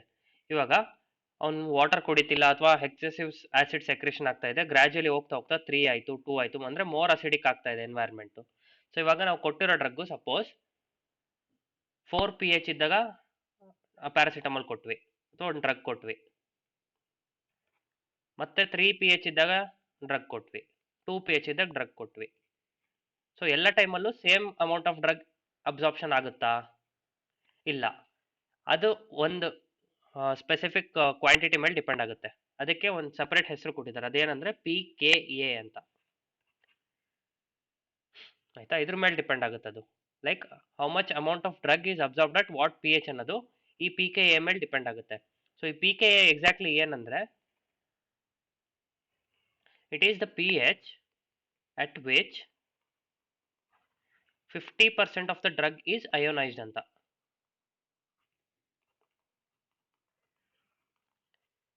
ಸೊ ನಾನಲ್ಲಿ ಏನು ಹೇಳ್ತಿದ್ದೆ, ಅಲ್ಲಿ ಅಯೋನೈಸೇಷನ್ ಆಗಲ್ಲ, ಹಾಗಾಗಿ ಅಬ್ಸಾರ್ಬ್ ಆಗುತ್ತೆ ಅಂತ ಹೇಳಿದೆ ಲಾಸ್ಟ್ ಸ್ಲೈಡಲ್ಲಿ. ಲೈಕ್ ಸೇಮ್ ಮೀಡಿಯಂ ಇದ್ರೆ ಯೂಶ್ವಲಿ ಅಯೋನೈಸೇಷನ್ ಆಗಲ್ಲ ಅಂತ. ಬಟ್ ಫಾರ್ಮಕಾಲಜಿಯಲ್ಲಿ ಒಂದು ರೂಲ್ ಇದೆ that there is no rule. ಓಕೆನಾ? ಅಂದರೆ ಅದೇ ರೂಲ್, ನೋ ರೂಲ್ ಅನ್ನೋದೇ ಒಂದು ರೂಲ್ ಫಾರ್ಮಕಾಲಜಿಯಲ್ಲಿ. ಯಾಕಂದರೆ ಎಕ್ಸಾಕ್ಟ್ಲಿ ನಾವು ಹೆಂಗೆ ಅನ್ಕೊಂಡಿರ್ತೀವಿ ಹಂಗಾಗಲ್ಲ ಬಾಡಿಯಲ್ಲಿ. Like 100% of the drug won't get absorbed, 100% of the drug won't remain ನಾನ್ ಅಯೋನೈಸ್ಡ್, ಈ ಥರ. ಸೊ ಗ್ರ್ಯಾಜುವಲಿ ನಾವು ನಾನ್ ಅಯೋನೈಸ್ಡ್ ಆಗಿ ಉಳ್ಕೊಳ್ಳುತ್ತೆ ಸೇಮ್ ಮೀಡಿಯಮ್ ಅಲ್ಲಿ ಅಂತ ಅನ್ಕೊಂಡ್ರು some amount of the drug will be getting ionised. So ಆ ಥರ ಅಯೋನೈಸ್ ಆಗ್ತಾ ಆಗ್ತಾ ಆಗ್ತಾ ಆಗ್ತಾ 50% ಆಫ್ ದ ಡ್ರಗ್ ಯಾವಾಗ ಅಯೋನೈಸ್ ಆಗುತ್ತೆ ಆ PH ನೋಟ್ ಮಾಡಿದ್ರು. ಆ PH ನೋಟ್ ಮಾಡಿಕೊಂಡು ಅದಕ್ಕೆ ಸಪ್ರೇಟ್ ಹೆಸರು ಕೊಟ್ಟರು, ಅದೇ PKA. So PKA is the pH at which 50% of the drug is ionized. ಓಕೆನಾ? ಸೊ ಇದ್ರ ಬೇಸ್ ಮೇಲೆ ಡಿಪೆಂಡ್ ಆಗುತ್ತೆ. ಇವಾಗ ಸಪೋಸ್ 50% ಆಫ್ ದ ಡ್ರಗ್ ಅಯೋನೈಸ್ ಆಗೋ PH 3 ಇತ್ತು ಅಂತ ಅನ್ಕೊಳ್ಳೋಣ. ಈಗ ಪ್ಯಾರಾಸಿಟಮಾಲ್ಗೆ ಎಲ್ಲ ಹೈಪೋಥೆಟಿಕಲ್ಲೇ ನಾನು ಹೇಳ್ತಾ ಇರೋದು, ಅರ್ಥ ಮಾಡಿಸ್ಕೊಳಕ್ಕಷ್ಟೇ, ಕಾನ್ಸೆಪ್ಟ್ ಅರ್ಥ ಆಗಕ್ಕೆ. ಸೊ ಇವಾಗ ಸಪೋಸ್ PH ಸ್ಟೊಮಕ್ ಒಳಗಡೆ 3 ಇದ್ದಾಗ ನಾವು ಈ ಡ್ರಗ್ ಕೊಟ್ರೆ 50% ಅಯೋನೈಸ್ ಆಗುತ್ತೆ, 50% ನಾನ್ ಅಯೋನೈಸ್ ಆಗುತ್ತೆ. 50% ಅಷ್ಟೇ ಅಬ್ಸಾರ್ಬ್ ಆಗ್ತಿರೋದು ಅಂತ ಅರ್ಥ ಅಲ್ಲಿಗೆ. 50% ಅಯೋನೈಸ್ಡ್ ಅಂದ್ರೆ 50% ಮಾತ್ರ ಅಬ್ಸಾರ್ಬ್ ಆಗುತ್ತೆ, ಇನ್ 50% ಅಬ್ಸಾರ್ಬ್ ಆಗ್ತಿಲ್ಲ. ಸೊ ಈ ಟೈಮಲ್ಲಿ 50%, ಓಕೆನಾ, more the acidic less it will get ಅಯೋನೈಸ್ಡ್. ಓಕೆನಾ. ಸೊ ಅಂದ್ರೆ ಇಲ್ಲಿ 50% ಆದ್ರೆ ಇಲ್ಲಿ ಬರೀ 60% ಅಯೋನೈಸ್ಡ್ ಆಗುತ್ತೆ, ಇನ್ 40% ಮಾತ್ರ ನಾನ್ ಅಯೋನೈಸ್ಡ್ ಆಗುತ್ತೆ. ಸೊ ನಾನ್ ಅಯೋನೈಸ್ಡ್ ಇರೋದು ಅಬ್ಸಾರ್ಬ್ ಆಗೋದು. ಓಕೆನಾ. ಸೊ ಅಬ್ಸಾರ್ಪ್ಷನ್ ಕಮ್ಮಿ ಆಗುತ್ತೆ ಪಿ ಎಚ್ ಜಾಸ್ತಿ ಆದಂಗೆ, ಅಥವಾ ಏನಂತಾರೆ, ಅಸಿಡಿಕ್ ಕಮ್ಮಿ ಆದಂಗೆ ಅಬ್ಸಾರ್ಪ್ಷನ್ ಕಮ್ಮಿ ಆಯಿತು. ಇಲ್ಲಿ ಅಸಿಡಿಸಿಟಿ ಜಾಸ್ತಿ ಆಯಿತು, ಸೊ ಅಬ್ಸಾರ್ಪ್ಷನ್ ಜಾಸ್ತಿ ಆಗುತ್ತೆ. ಈ ಥರ ಗೊತ್ತಾಯ್ತಲ್ವಾ? ಅರ್ಥ ಆಯ್ತಾ ಹೇಳಿದ್ದು? ಸೊ ಈ P K M L decide ಆಗುತ್ತೆ like how much amount of drug is absorbed ಅಂತ. ಅದೇ ಥರ ಬೇಸಿಕ್ಕಿಗೆ ಉಲ್ಟಾ. ಇವಾಗ ಸಪೋಸ್ ಪಿ ಕೆ ಎ 7ಗೆ ಆಗಬೇಕಿತ್ತು, ಓಕೆ 7 ನ್ಯೂಟ್ರಲ್ ಆಗ್ಬಿಡುತ್ತಲ್ವಾ, 8ಗೆ ಆಗಬೇಕಿತ್ತು ಅಂತ ಅನ್ಕೋಣ. 8, 9, 10 ಹಿಂಗಾಗ್ತಾ ಇರುತ್ತೆ. ಸೊ ಪಿ ಕೆ ಎ ಇಲ್ಲಿ 50% ಆಗುತ್ತೆ ಅಂತ. ಸೊ ಬೇಸಿಕ್ ಜಾಸ್ತಿ ಆದಂಗೆ ಕಮ್ಮಿ ಆಗುತ್ತೆ ಅಯೋನೈಸೇಷನ್, ಸೊ ಜಾಸ್ತಿ ಅಬ್ಸಾರ್ಪ್ಷನ್ ಆಗುತ್ತೆ. ಅದೇ ಥರ ಇನ್ನ ಪಿ ಕೆ ಎ ಇಂದ ದೂರ ಹೋಗ್ತಿದ್ದಂಗೆ ಇಲ್ಲೇನಾಗುತ್ತೆ, ಕಮ್ಮಿ ಅಯೋನೈಸೇಷನ್, ಸೊ ಮೋರ್ ಅಬ್ಸಾರ್ಪ್ಷನ್, ಈ ಥರ. ಓಕೆನಾ. So drug absorption depends on P K A also ಅಂತ ಗೊತ್ತಿರಬೇಕಷ್ಟೆ. ಇದೆಲ್ಲ ಲೈಕ್ ಹೋಗ್ತಾ ಹೋಗ್ತಾ ಸಿಸ್ಟಮಿಕಲ್ಲಿ ಏನಕ್ಕೂ ಯೂಸ್ ಆಗಲ್ಲ ಆ್ಯಕ್ಚುಲಿ, ಜಸ್ಟ್ ಒಂದು ಥಿಯರಿ ಅಷ್ಟೇ. ಇದ್ರ ಬೇಸ್ ಮೇಲೆ ಡ್ರಗ್ ಮ್ಯಾನುಫ್ಯಾಕ್ಚರಿಂಗ್ ಆಗುತ್ತೆ. ಲೈಕ್ ಡ್ರಗ್ ಅಬ್ಸಾರ್ಪ್ಷನ್ ಜಾಸ್ತಿ ಮಾಡಬೇಕು ಅಂದರೆ ಏನು ಮಾಡ್ತಾರೆ, ಪಿ ಕೆ ಎ ವ್ಯಾಲ್ಯೂ ಜಾಸ್ತಿ ಮಾಡ್ತಾರೆ. ಡ್ರಗ್ ಅಬ್ಸಾರ್ಪ್ಷನ್ ಚೆನ್ನಾಗಾಗಬೇಕು ಅಂದರೆ ಇವಾಗ ಪ್ಯಾರಾಸಿಟಮಾಲ್ ಎಲ್ಲ ಡೋಲೋ 650ಗೂ ನಮ್ಮ ಗೌರ್ಮೆಂಟ್ ಪ್ಯಾರಾಸಿಟಮಾಲ್ಗೂ ಏನಕ್ಕೆ ವ್ಯತ್ಯಾಸ ಆಗುತ್ತೆ ಅಂದರೆ ಇದೇ ರೀಸನ್ಗೆ. ಲೈಕ್ ಡೋಲೋ 650ಅಲ್ಲಿ ಅಬ್ಸಾರ್ಪ್ಷನ್ ಚೆನ್ನಾಗಾಗೋ ಥರ ಇರುತ್ತೆ. ಲೈಕ್ ಇವಾಗ ಸಪೋಸ್ 325 ಮಿಲಿಗ್ರಾಮ್ಸೇ ಇರೋದು ಪ್ಯಾರಾಸಿಟಮಾಲ್ ಎರಡರಲ್ಲೂ, 650 ಮಿಲಿಗ್ರಾಮ್ಸ್ ಇದ್ರೂ ಡೋಸು 325 ಅಷ್ಟೇ ಪ್ಯಾರಾಸಿಟಮಾಲ್, ಇನ್ನು ಮಿಕ್ಕಿದೆಲ್ಲ ಐಬುಪ್ರೊಫೆನ್ ಈ ಥರದ್ದು ಇರುತ್ತೆ ಕಾಂಪೋಸಿಷನ್ ಅಲ್ಲಿ. ಬಟ್ ಇದರಲ್ಲಿ ಅಬ್ಸಾರ್ಪ್ಷನ್ ಚೆನ್ನಾಗಾಗುತ್ತೆ, ಯಾಕೆಂದ್ರೆ ಈ ಪಿ ಎಚ್ ರಿಲೇಟೆಡ್ ಸ್ಟಡೀಸು ಮತ್ತೆ ಈ ಲಿಪಿಡ್ ಸಾಲಿಬಿಲಿಟಿ ಇದೆಲ್ಲ ಚೆನ್ನಾಗಿ ಅಸೆಸ್ ಮಾಡಿ ಪ್ರಿಪೇರ್ ಮಾಡಿರ್ತಾರೆ. ಬಟ್ ನಮ್ಮ ಗೌರ್ಮೆಂಟ್ ಪ್ಯಾರಾಸಿಟಮಾಲ್ ಅಲ್ಲೆಲ್ಲ ಸೇಮ್ ಅಮೌಂಟ್ ಆಫ್ ಕ್ವಾಂಟಿಟಿ ಇದ್ರೂ ಅಬ್ಸಾರ್ಪ್ಷನ್ ಸರಿ ಆಗ್ತಾ ಇರಲ್ಲ. ಓಕೆನಾ. ಸೊ ಅದು ಅಷ್ಟೇ. ಸೊ ಇದು ಏನಕ್ಕೆ ಅಂದರೆ ಫಾರ್ಮಸ್ಯೂಟಿಕಲ್ ಡ್ರಗ್ಸ್ ಅವ್ರಿಗೆ ಅಥವಾ ಡ್ರಗ್ ಮ್ಯಾನುಫ್ಯಾಕ್ಚರಿಂಗ್ ಕಂಪನೀಸ್ಗೆ ಇವೆಲ್ಲ ಯೂಸ್ ಆಗುತ್ತೆ. What are the factors that assess ಅಥವಾ that mainly help in absorption ಅಂತ ತಿಳ್ಕೊಂಡ್ರೆ ಅಬ್ಸಾರ್ಪ್ಷನ್ ಚೆನ್ನಾಗೋ ಥರ ಡ್ರಗ್ ಮ್ಯಾನುಫ್ಯಾಕ್ಚರಿಂಗ್ ಮಾಡ್ಬೋದು. ಓಕೆನಾ. ಸೊ 3 ಫ್ಯಾಕ್ಟರ್ ಹೇಳಿದ್ದೀನಿ, 3 ಫ್ಯಾಕ್ಟರ್ ಗೊತ್ತಾಗಿದೆ ಅಲ್ವಾ? ನೆಕ್ಸ್ಟ್, ಸೊ ಅಬ್ಸಾರ್ಪ್ಷನ್ ಆದಮೇಲೆ ಬಯೋ ಅವೈಲಬಿಲಿಟಿ ಅಂತ ಒಂದು ಕಾನ್ಸೆಪ್ಟ್ ಇದೆ.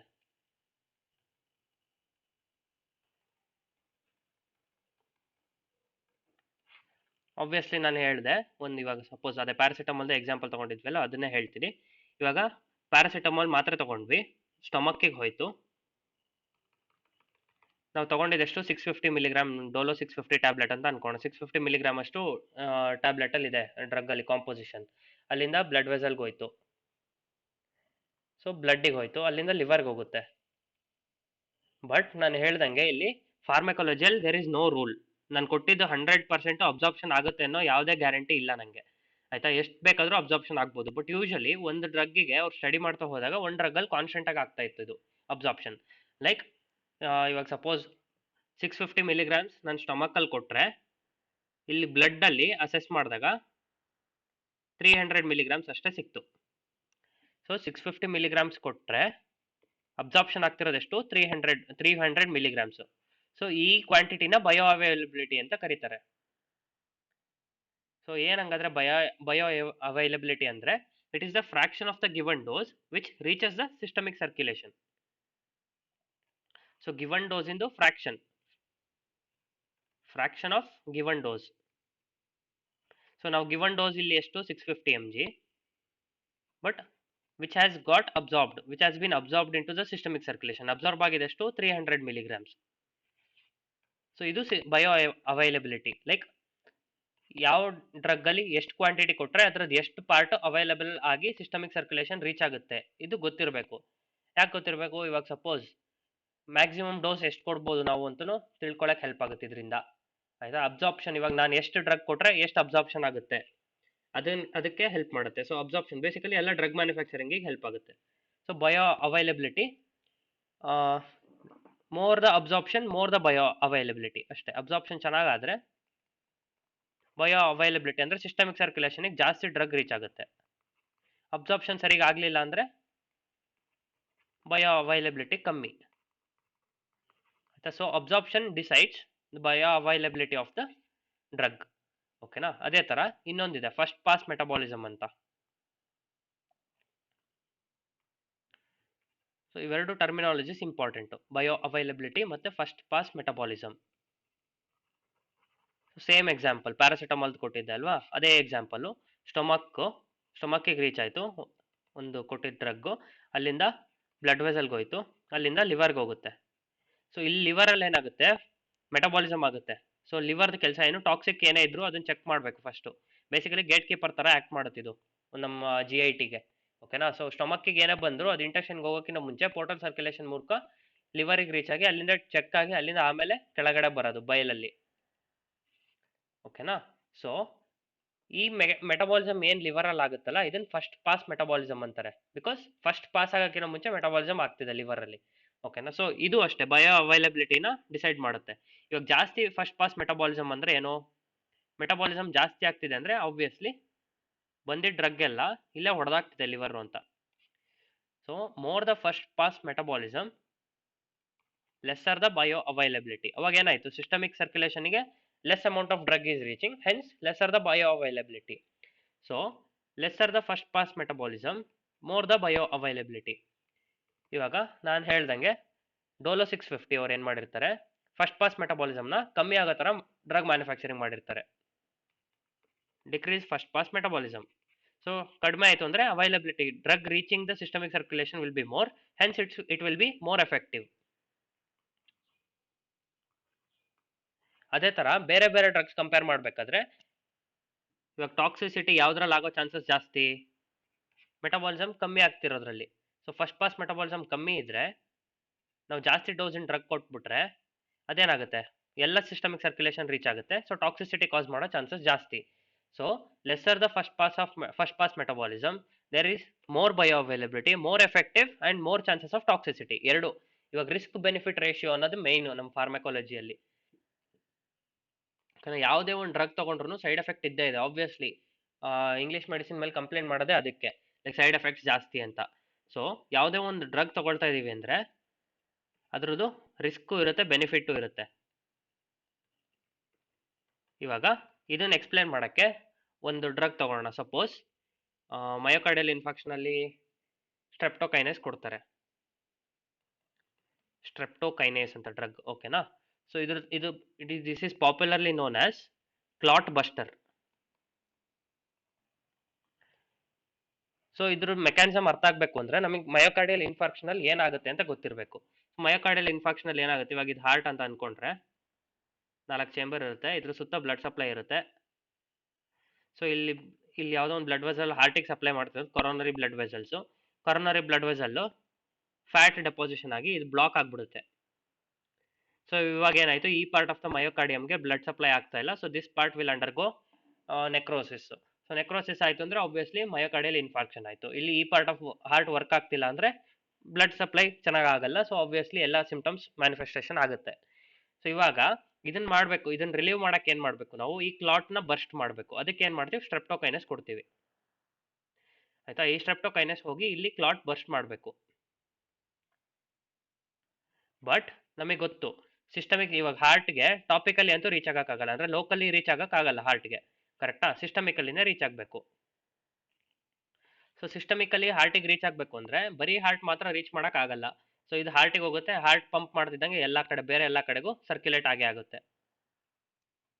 ಸಪೋಸ್ ಇವಾಗ ಬ್ರೈನ್ ಅಲ್ಲೂ ಯಾವುದೋ ಒಂದ್ ಕಡೆ ಎಲ್ಲೋ ಡ್ಯಾಮೇಜ್ ಆಗಿತ್ತು, ಅಲ್ಲಿ ನಾರ್ಮಲ್ ಫಿನಾಮಿನಾ, ಇವಾಗ ನಮ್ಮ ಬಾಡಿಯಲ್ಲಿ ಹೆಂಗಾಗ್ತಿರುತ್ತೆ ಅಂದ್ರೆ ನಾರ್ಮಲ್ ಆಗಿ ಒಂದಷ್ಟು ಕಡೆ ಇಂಜುರಿ ಆಗ್ತಾನೆ ಇರುತ್ತೆ, ಅಲ್ಲಿ ಕ್ಲಾಟ್ ಫಾರ್ಮೇಶನ್ ಆಗ್ತಾನೆ ಇರುತ್ತೆ ನಾರ್ಮಲ್ ಆಗುನು. ಸೊ ಇವಾಗ ನಾರ್ಮಲ್ ಹೀಲಿಂಗ್ ಅಂಡ್ ಏನಂತಾರೆ clot formation and dissolving mechanism ಆಗ್ತಾನೆ ಇರುತ್ತೆ ಪ್ರತಿ ಟೈಮಲ್ಲೂ. It is physiological.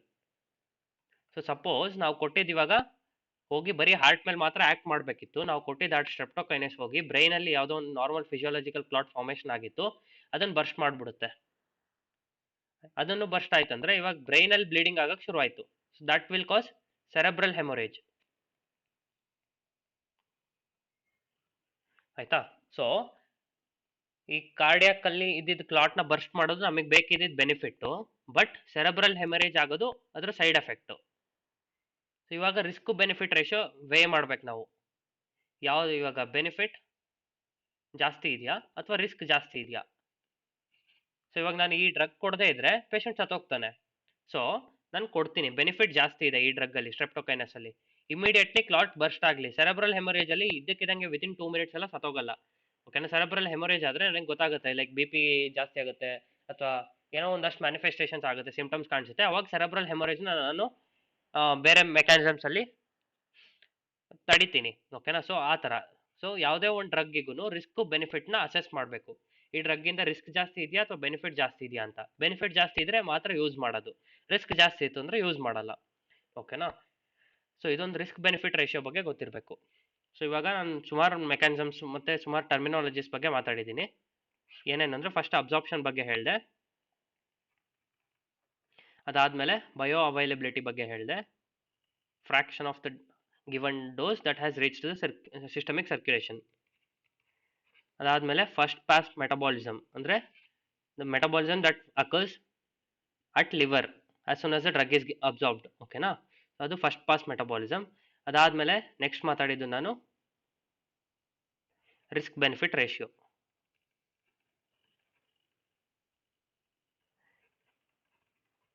ಇದೆಲ್ಲ ಹೆಂಗೆ ಅಂದ್ರೆ ಒಂದೊಂದು ಡ್ರಗ್ ಮೇಲೂ ಸ್ಟಡೀಸ್ ನಡೀತಾ ಹೋಗಿದೆ. ಲೈಕ್ ಪ್ಯಾರಾಸಿಟಮಾಲ್ ತಗೊಂಡು ಅದ್ರದ್ದು ರಿಸ್ಕ್ ಬೆನಿಫಿಟ್ ರೇಷಿಯೋ ಅಸೆಸ್ ಮಾಡಿದ್ದಾರೆ.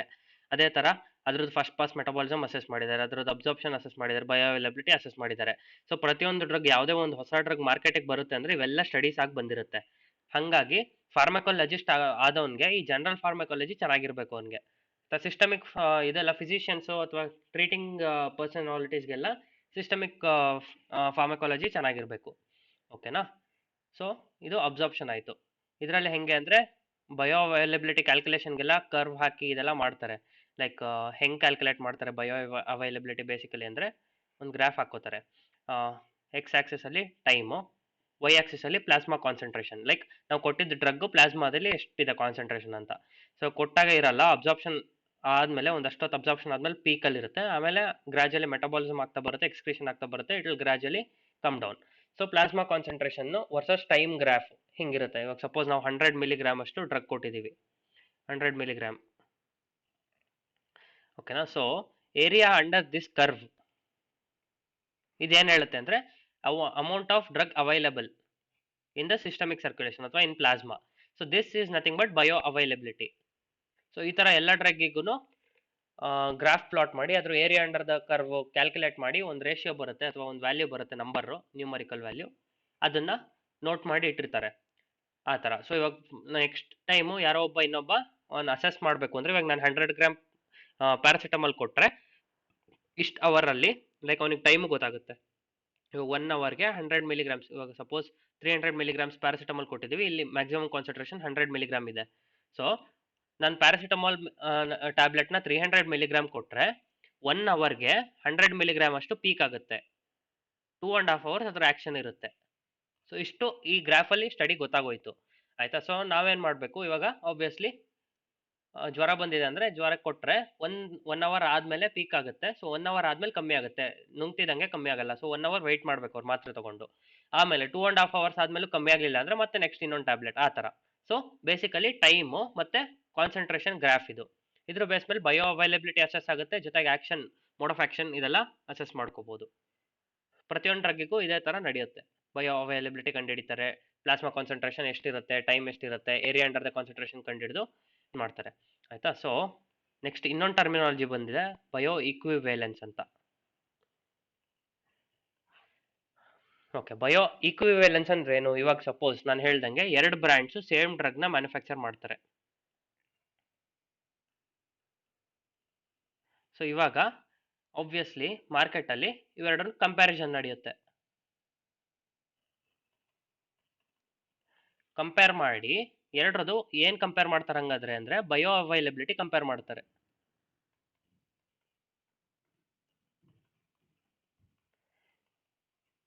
ಸೊ ಬಯೋ ಅವೈಲಬಿಲಿಟಿ ಕಂಪೇರ್ ಮಾಡಿ ಎರಡು ಡ್ರಗ್ ಇದರಲ್ಲಿ ಯಾವ್ದು ಬಯೋ ಅವೈಲಬಿಲಿಟಿ ಚೆನ್ನಾಗಿದೆ, ಲೈಕ್ ಮೋರ್ ಬಯೋ ಅವೈಲಬಿಲಿಟಿ ಇದ್ರೆ ಮೋರ್ ಎಫೆಕ್ಟಿವ್ ಡ್ರಗ್ ಅದು. ಕರೆಕ್ಟಾ? ಬಟ್ ಸಪೋಸ್ ಎರಡರದ್ದು ಬಯೋ ಅವೈಲಬಿಲಿಟಿ +or -20% ಒಳಗಡೆನೆ ಬಂತು, ಆಯ್ತಾ. ಸೊ ಹಂಗಿದ್ರೆ both drug are set to be bioequivalent. ಎರಡು ಡ್ರಗ್ ಬಯೋ ಈಕ್ವಿವೆಲೆಂಟ್, ಯಾವ್ದನ್ನ ಬೇಕಾದ್ರೂ ಯೂಸ್ ಮಾಡ್ಬೋದು, ಬೋತ್ ಆರ್ ಈಕ್ವಲಿ ಎಫೆಕ್ಟಿವ್ ಅಂತ ಇದ್ರದ್ದು ಏನಂತಾರೆ ರಿಸಲ್ಟ್. ಓಕೆನಾ. ಸೊ ಯೂಶಲಿ ಮಾರ್ಕೆಟ್ ಅಲ್ಲಿ ಹೇಳ್ತೀವಲ್ಲ, ಇವಾಗ ಫಾರ್ಮಸಿಸ್ಟ್ ಹತ್ರ ಹೋಗಿರ್ತೀವಿ, ಅವನು ನಾವು ಡೋಲೋ 650 ಕೇಳ್ತೀವಿ, ಡೋಲೋ 650 ಇಲ್ಲ ಸರ್ ಮಾಮೂಲಿ ಪ್ಯಾರಾಸಿಟಮಾಲ್ ಇದೆ ಅಂತಾನೆ, ಸರಿ ಕೊಡಿ ಅಂತ ಇಸ್ಕೊಂಡ್ಬರ್ತೀವಿ. ಲೈಕ್ ಸೇಮ್ ಮಾತ್ರ ಇದು ಕಾಂಪೋಸಿಷನ್, ಸೇಮ್ ಕಾಂಪೋಸಿಷನ್ ಇರೋ ಮಾತ್ರ ಇದೆ, ಬಟ್ ಸೇಮ್ ಮಾತ್ರ ಇಲ್ಲ ಅಂತ. But we will take it. ಯಾಕೆಂದ್ರೆ ಯೂಶಲಿ ಆ ಸೇಮ್ ಕಾಂಪೋಸಿಷನ್ ಇರೋ ಬಂದಿರುತ್ತಲ್ಲ, ಅದೆಲ್ಲ ಬಯೋ ಅವೈಲಬಿಲಿಟಿ +or -20% ಒಳಗಡೆನೆ ಇರುತ್ತೆ. ಸೊ +or -20% ಒಳಗಡೆ ಬಯೋ ಅವೈಲಬಲ್ ಇದ್ರೆ they are bio equivalent drugs. So there is no harm in taking bio equivalent drugs. ಅದಕ್ಕೆ ಡ್ರಗ್ಸ್ ಬಯೋ ಈಕ್ವಿವೆಲೆಂಟ್ ಇದೆಯಾ ಇಲ್ವಾ ಅನ್ನೋದು important. Usually all drugs are bio equivalent. Like ಒಂದೇ composition ಇರೋದು ಯಾವುದೇ drug ಬಂದ್ರು ಬಯೋ ಈಕ್ವಿವೆಲೆಂಟ್ ಇದ್ದೇ ಇರುತ್ತೆ, ಎಕ್ಸೆಪ್ಟ್ ಒಂದೇ ಒಂದು ಡ್ರಗ್, ಎಕ್ಸೆಪ್ಟ್ ಫೆನಿಟಾಯಿನ್. ಸೊ ಈ ಫೆನಿಟಾಯಿನ್ ಆಂಟಿ ಎಪಿಲೆಪ್ಟಿಕ್ ಡ್ರಗ್. ಇದು ಯೂಶಲಿ ಎಪಿಲೆಪ್ಸಿ ಬಂದಾಗ ಕೊಟ್ಟಿರ್ತೀವಲ್ವಾ, ಇದ್ರದ್ದು ಬ್ರ್ಯಾಂಡ್ ಚೇಂಜ್ ಮಾಡಬಾರ್ದು. ಡಾಕ್ಟರ್ ಯಾವ ಬ್ರ್ಯಾಂಡ್ ಬರ್ಕೊಡ್ತಾರೆ ಅದೇ ಬ್ರ್ಯಾಂಡ್. ಯಾಕೆಂದ್ರೆ ಬಯೋ ಅವೈಲಬಿಲಿಟಿ ಒಂದೊಂದು ಬ್ರ್ಯಾಂಡ್ ಇಂದು ಒಂದೊಂದು ಡಿಫ್ರೆಂಟ್, ಆಯ್ತಾ. ಇಷ್ಟು ನೆನಪಿರಲಿ. ಆಂಟಿ ಎಪಿಲೆಪ್ಟಿಕ್ ಡ್ರಗ್ಸ್ ಅದರಲ್ಲಿ ಎಸ್ಪೆಷಲಿ ಫೆನಿಟಾಯಿನ್ ಕೊಟ್ಟಿದ್ರೆ ಅವ್ರು ಯಾವ ಬ್ರ್ಯಾಂಡ್ ಕೊಟ್ಟಿರ್ತಾರೆ ಅದೇ ಬ್ರ್ಯಾಂಡ್ ತಗೋಬೇಕು, ಚೇಂಜ್ ಮಾಡಬಾರ್ದು. ಯಾಕಂದ್ರೆ bio availability of each brand is different. Other than that every other drug has same bio availability, that is every other drug of different brands is bio equivalent. ಓಕೆನಾ. So 5 terminology ಮಾತಾಡಿದ್ದೀನಿ. Absorption, ಅದಾದ್ಮೇಲೆ bioavailability, ಅದಾದ್ಮೇಲೆ first pass metabolism, ಅದಾದ್ಮೇಲೆ okay ಇನ್ನೇನು ಮಾತಾಡಿದೆ, bio equivalent. Okay, ಇಷ್ಟು ಅರ್ಥ ಆಗಿದೆಯಾ?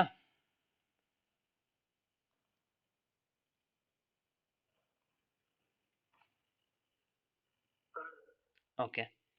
ಸೊ ಇದು ಫಾರ್ಮಕೋಕೈನೆಟಿಕ್ಸ್ ಅಲ್ಲಿ ಅಬ್ಸಾರ್ಪ್ಷನ್ ಬಗ್ಗೆ ಆಯಿತು. ನೆಕ್ಸ್ಟ್ ಬಂದು ಡಿಸ್ಟ್ರಿಬ್ಯೂಷನ್.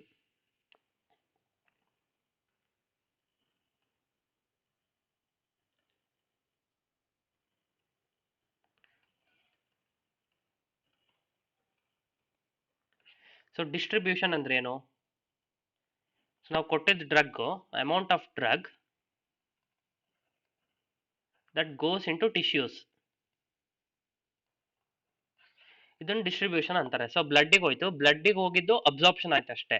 ಬ್ಲಡ್ ಇಂದ ಮುಂದಕ್ಕೆ ಎಲ್ಲಿಗೆ ಹೋಗ್ಬೇಕು, ನಮಗೆ ಬೇಕಾಗಿರೋ ಒಂದು ಸೈಟ್ ಆಫ್ ಆಕ್ಷನ್ಗೆ ಹೋಗ್ಬೇಕು, ಆ ಟಿಶ್ಯೂಗೆ ಹೋಗೋ ಫಿನಾಮಿನನ್ನ ಡಿಸ್ಟ್ರಿಬ್ಯೂಷನ್ ಅಂತಾರೆ. ಸೊ ಇದು ಯಾವ್ದ್ರ ಮೇಲೆ ಡಿಪೆಂಡ್ ಆಗುತ್ತೆ ಹಂಗಾದ್ರೆ? ಅಬ್ಸಾರ್ಪ್ಷನ್. ಇವಾಗ ನಾನು ಅಬ್ಸಾರ್ಪ್ಷನ್ ಹೇಳಿದೆ 3 ಮೇಲೆ ಡಿಪೆಂಡ್ ಆಗಿತ್ತು ಅಂತ.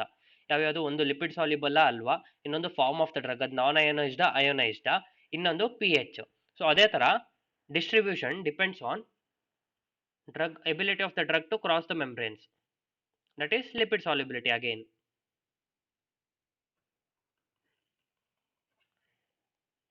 So distribution depends on lipid solubility, plasma protein binding.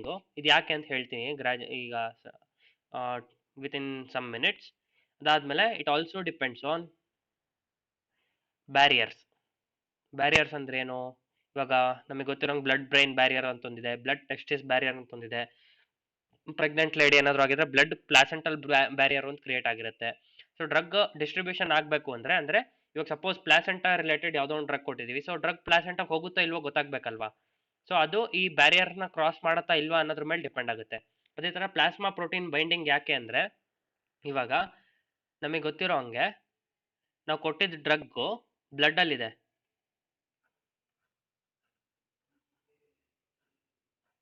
So ಈ ಬ್ಲಡ್ ಅಲ್ಲಿ ಇದು ಹೋಗಿ ಈ ಪ್ಲಾಸ್ಮಾ ಪ್ರೋಟೀನ್ಸ್ ಎಲ್ಲ ಬ್ಲಡ್ ಅಲ್ಲಿ ಒಂಥರ ವೆಹಿಕಲ್ಸ್ ಅಥವಾ ಟ್ಯಾಕ್ಸಿಸ್ ಇದ್ದಂಗೆ.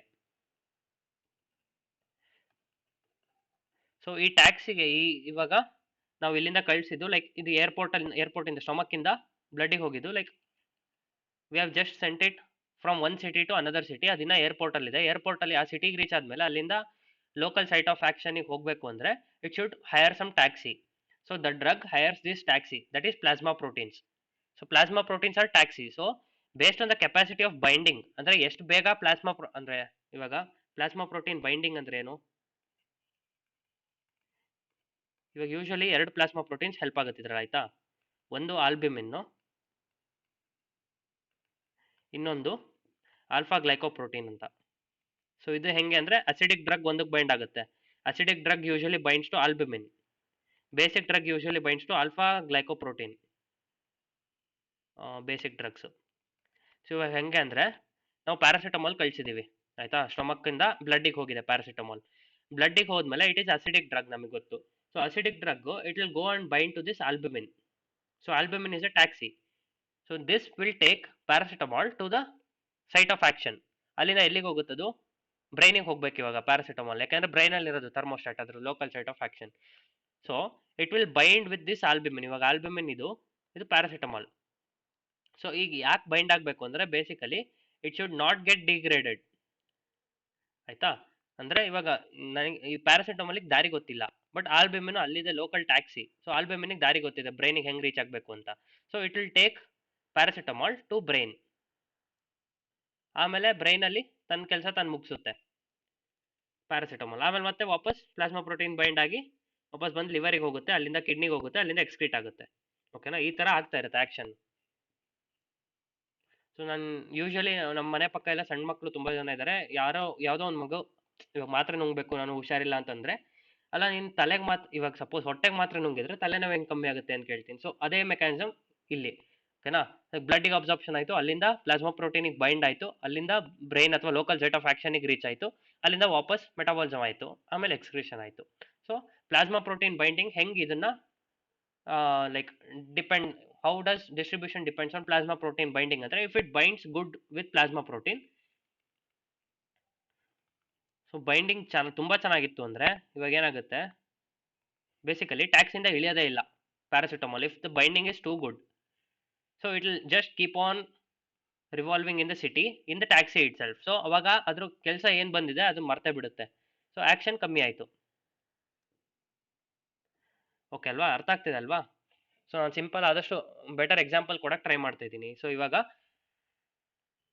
ಪ್ಲಾಸ್ಮಾ ಪ್ರೋಟೀನ್ ಬೈಂಡಿಂಗ್ ತುಂಬಾ ಚೆನ್ನಾಗಿತ್ತು ಅಂದ್ರೆ it will just be bound with plasma protein itself. It will not go into the local site of action and finish its job. So binding ಕಮ್ಮಿ ಇರಬೇಕು. lesser the plasma protein binding, more effective is the drug. Basically ಇವಾಗ ಒಂದು ಹುಡುಗಿ ಅಂತ ಅನ್ಕೋಣ, paracetamol taxi driver ಮೇಲೆ love ಆಗ್ಬಿಡುತ್ತೆ ಪ್ಯಾರಾಸಿಟಮಾಲ್ಗೆ. So ಇಳಿಯಲ್ಲ, ನಾನು ನಿನ್ ಜೊತೆನೆ ಸಿಟಿ ಸುತ್ತೀನಿ ಅಂತ ಸುತ್ತಾಡಕ್ ಶುರು ಮಾಡ್ಬಿಡುತ್ತೆ. ಸೊ ಆ ಫಿನಾಮಿನ ಅವಾಗ ಏನಾಯ್ತು, ಬಂದಿದ್ದ ಕೆಲಸ ಮರ್ತಂಗಾಯ್ತು. ಓಕೆನಾ. So lesser the plasma protein binding capacity, more effective will be the drug. ಅಥವಾ ಹಿಂಗೆ ಹೇಳ್ಬೋದು, distribution, in terms of distribution ಹೇಳೋದಾದ್ರೆ more plasma protein binding, lesser will be the distribution. ಕರೆಕ್ಟಾ. ಸೊ ಲೆಸ್ ಡಿಸ್ಟ್ರಿಬ್ಯೂಷನ್ ಆಯ್ತು ಅಂದ್ರೆ less drug is reached into the local site of action. So less drug has reached into the tissues. So ಟಿಶ್ಯೂಸಿಗೆ ಕಮ್ಮಿ drug ಹೋಗಿದೆ ಅಂದ್ರೆ ಕಮ್ಮಿ action ಬರುತ್ತೆ obviously. ಅದಕ್ಕೆ ಪ್ಲಾಸ್ಮಾ ಪ್ರೋಟೀನ್ ಬೈಂಡಿಂಗ್ ಕಮ್ಮಿ ಇರೋ ಡ್ರಗ್ಸ್ ಅನ್ನ ಹುಡುಕ್ಬಿಟ್ಟು ಕಳಿಸ್ಬೇಕು, ಅವಾಗ ಅವರು ನಮ್ಮ ಕೆಲಸ ಮಾಡ್ಕೊಡ್ತಾರೆ ಅಷ್ಟೇ, simple. So lesser the plasma protein binding, more will be the distribution, more will be the action, ಅಥವಾ more effective is the drug. ಈ ತರ ಅದೇ ತರ ಬೇಸ್ಡ್ ಆನ್ ಇವಾಗ ಅಸಿಡಿಕ್ ಬೇಸಿಕ್ ನಾನು ಹೇಳಿದ್ದೀನಿ. Acidic drugs will bind to albumin, basic drugs will bind to alpha acid glycoprotein, ಆಯ್ತಾ. So ಡ್ರಗ್ಸ್ಗೆ ಎಕ್ಸಾಂಪಲ್ ಕೇಳ್ತಾರೆ, ಆಸಿಡಿಕ್ ಡ್ರಗ್ಸ್, ಬೇಸಿಕ್ ಡ್ರಗ್ಸ್. ಇಷ್ಟು ಒಂದಷ್ಟು drugs, basic drugs like daily usage drugs ಗೊತ್ತಿರಬೇಕು, ಅದು ಅಸಿಡಿಕ್ ಬೇಸಿಕ್ ಅಂತ. ಇವಾಗ ನಾನು ಅವಾಗಲಿಂದ ಎಕ್ಸಾಂಪಲ್ ಕೊಡ್ತಿರೋದು ಆಸ್ಪಿರಿನ್, ಪ್ಯಾರಾಸಿಟಮಾಲ್, ಇವೆಲ್ಲ ಅಸಿಡಿಕ್ ಡ್ರಗ್ಸ್. ಅದೇ ತರ ಬಾರ್ಬಿಚುರೇಟ್ಸ್ ಅಸಿಡಿಕ್, ನೆಕ್ಸ್ಟು ಮೆಥೋಟ್ರೆಕ್ಸೇಟ್, ಇವೆಲ್ಲ ಆಂಟಿ ಕ್ಯಾನ್ಸರ್ ಡ್ರಗ್ಸ್, ಇವು ಎಲ್ಲ ಅಸಿಡಿಕ್ ಡ್ರಗ್ಸ್. ಬೇಸಿಕ್ ಡ್ರಗ್ಸ್ ಯಾವ್ಯಾವುದು ಅಂತ ಕೇಳಿದ್ರೆ ಅಟ್ರೋಪಿನ್, ಮಾರ್ಫಿನ್,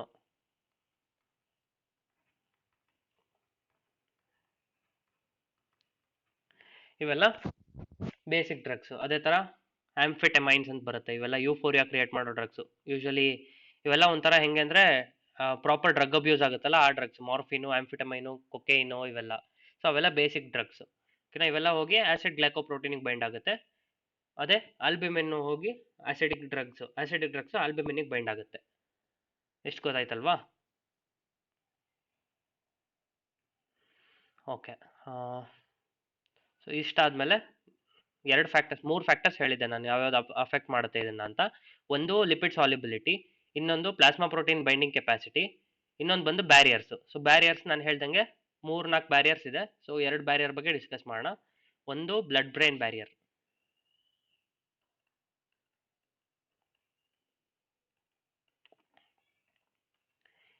ಏನು ಹಿಂಗಂದ್ರೆ like brain is bound on all sides by blood which forms a barrier, ಆಯ್ತಾ. ಸೊ ಇವಾಗ ಬ್ರೈನ್ ರೀಚ್ ಆಗಬೇಕು ಅಂದ್ರೆ ಎಲ್ಲ ಕಡೆಯಿಂದ ಬ್ಲಡ್ ಇತ್ತು ಬ್ರೈನ್ಗೆ, ಬಟ್ ಒಂದಷ್ಟು ಸೆಂಟರ್ಸು ಎಕ್ಸಾಮ್ಷನ್ ಇದೆ. ಸೊ ಇವಾಗ ಇದು ಬ್ರೈನ್ ಅಂತ ಅನ್ಕೋಣ, ಒಂದು ಅಮೀಬಾ ಶೇಪಲ್ಲಿ ಬರ್ದಿದ್ದೀನಿ just to illustrate the blood brain barrier ಅಷ್ಟೇ. ಸೊ ಇವಾಗ ಇಲ್ಲೆಲ್ಲ ರೀಚ್ ಆಗಬೇಕು ಬ್ರೈನ್ಗೆ ಅಂದ್ರೆ ಆಗಲ್ಲ, because it is bound by blood, but these areas R exposed, ಆಯ್ತಾ. So there is a breach in blood brain barrier. ಸೊ ಇವಾಗ ಇದು ಬ್ರೈನು, ಆಚೆ ಕಡೆ ಬ್ಲಡ್. ಸೊ ನಾವು ಯಾವುದೇ ಒಂದು ಡ್ರಗ್ ಕೊಟ್ರೆ ಅದು ಈ ಬ್ಲಡ್ ಬ್ರೈನ್ ಬ್ಯಾರಿಯರ್ನ ಕ್ರಾಸ್ ಮಾಡಿದ್ರೆ ಮಾತ್ರ ಬ್ರೈನ್ ಮೇಲೆ ಆಕ್ಟ್ ಆಗಕ್ಕೆ ಸಾಧ್ಯ, ಇಲ್ಲಾಂದ್ರೆ ಬ್ಲಡ್ ಇಂದ ಅದು ರೀಚೇ ಆಗಲ್ಲ. ಸೊ ಇಲ್ಲಿ ಒಂದಷ್ಟು ಸೆಂಟರ್ಸ್ ಬರುತ್ತೆ ಬ್ರೈನ್ ಇಂದು. ಈ ಎಕ್ಸ್ಪೋಸ್ಡ್ ಏರಿಯಾಸ್ ಅಲ್ಲಿ ಒಂದಷ್ಟು ಸೆಂಟರ್ಸ್ ಇದೆ. ಇದು ಯಾವ್ಯಾವ್ದಪ್ಪ ಅಂದ್ರೆ, ಒಂದು ಕಿಮೋ ರಿಸೆಪ್ಟರ್ ಟ್ರಿಗರ್ ಝೋನ್ ಅಂತ ಕರೀತಾರೆ. ಬ್ರೈನ್ ಇಂದ ಅನಾಟಮಿ ಎಲ್ಲ ಓದಿದ್ರೆ, ಫಿಸಿಯಾಲಜಿ ಓದಿದ್ರೆ ಇದು ಇದ್ರದ್ದೊಂದು ಫಂಕ್ಷನ್ ಗೊತ್ತಿರುತ್ತೆ. ಏನಂದ್ರೆ ಇದು ವಾಮಿಟಿಂಗ್ ಕಾಸ್ ಮಾಡಕ್ಕೆ ಈ centre main reason.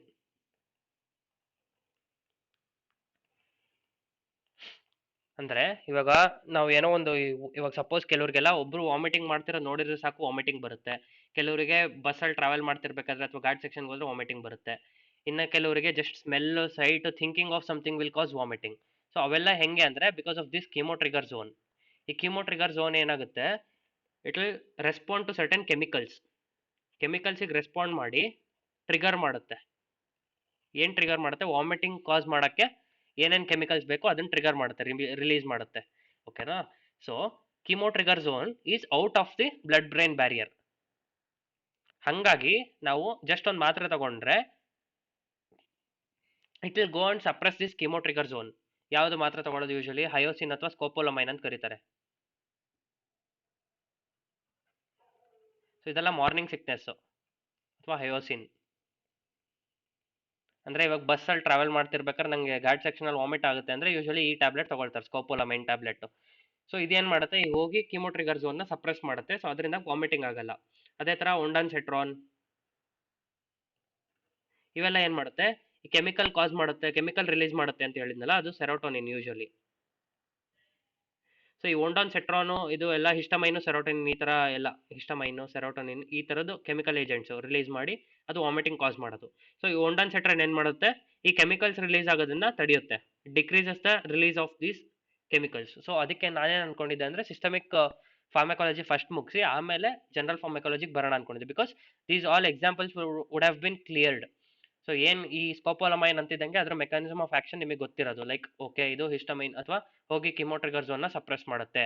ಒಂಡಾನ್ ಸೆಟ್ರಾನ್ okay aunty serotonin, ಆಯ್ತಾ, ಇದು ಹೋಗಿ ಸೆರೋಟೋನಿನ್ ರಿಲೀಸ್ ನ ಕಮ್ಮಿ ಮಾಡುತ್ತೆ. So these all will come under chemo trigger zone, like blood brain barrier breach ಮಾಡೋ ಒಂದಷ್ಟು ಡ್ರಗ್ಸ್. ಓಕೆನಾ. ಸೊ ಬ್ಲಡ್ ಬ್ರೈನ್ ಬ್ಯಾರಿಯರ್ ಅದಕ್ಕೇನೆ ಇದು ಇಂಪಾರ್ಟೆಂಟ್. ಸೊ ಈ ಸರ್ಟನ್ ಏರಿಯಾಸ್ ನ ನಾವು through this blood brain barrier breach we can reach brain. ಓಕೆನಾ. So ಆ ಡ್ರಗ್ಸ್ ಒಂದಷ್ಟು ಗೊತ್ತಿರಬೇಕು. ಅದೇ ತರ ಇವಾಗ ಕಿಮೋ ಟ್ರಿಗರ್ ಝೋನ್ ಒಂದ್ ಏರಿಯಾ ಆಯ್ತು. ಏರಿಯಾ ಪೋಸ್ಟ್ರಿಮಾ ಅಂತ ಒಂದು ಏರಿಯಾ ಇದೆ,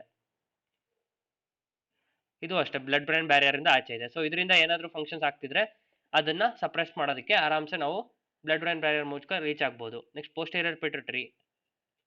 ಸೊ ಪೋಸ್ಟೀರಿಯರ್ ಪಿಟ್ಯೂಟರಿಯಿಂದ ಯಾವ್ಯಾವ ಆರ್ಗನ್ ಹಾರ್ಮೋನ್ಸ್ ರಿಲೀಸ್ ಆಗುತ್ತೆ, ಒಂದು ಆಕ್ಸಿಟೋಸಿನ್, ಇನ್ನೊಂದು ADH ವ್ಯಾಸೋಪ್ರೆಸಿನ್. ಸೊ ಇವೆರಡರದ್ದು ಕಂಟ್ರೋಲ್ ಮಾಡ್ಬೋದು ಅಂದ್ರೆ ಬ್ಲಡ್ ಬ್ರೈನ್ ಬ್ಯಾರಿಯರ್ ಆಚೆಯಿಂದನೇ ಮಾಡ್ಬೋದು. ಓಕೆ. ಸೊ ಇದು ಬ್ಲಡ್ ಬ್ರೈನ್ ಬ್ಯಾರಿಯರ್ದು ಇಂಪಾರ್ಟೆನ್ಸ್. ಲೈಕ್ ಇವಾಗ ಡಿಸ್ಟ್ರಿಬ್ಯೂಟ್ ಆಗೋದು ಡ್ರಗ್ ಇಲ್ಲಿ ಇದ್ರ ಮೇಲೆ ಇಂಪಾರ್ಟೆಂಟ್ ಆಗುತ್ತೆ, ಲೈಕ್ ಡಿಪೆಂಡ್ ಆಗುತ್ತೆ ಬ್ಲಡ್ ಬ್ರೈನ್ ಬ್ಯಾರಿಯರ್ ಅಥವಾ ಬ್ಯಾರಿಯರ್ ಮೇಲೆ.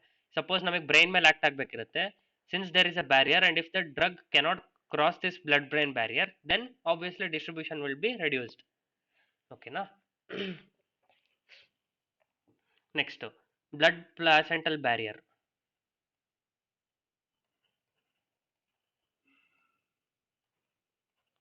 Blood placental barrier same. ಇವಾಗ ಪ್ಲಾಸೆಂಟಾ ಆಬ್ವಿಯಸ್ಲಿ ಎಲ್ಲಿ ಇರುತ್ತೆ, ಮಗು ಮತ್ತೆ ತಾಯಿ ಮಧ್ಯೆ ಇರುತ್ತೆ. ಸೊ ಇವಾಗ this is mother, this is foetus, ಮಧ್ಯದಲ್ಲಿರೋದೊಂದು ಪ್ಲಾಸೆಂಟಾ.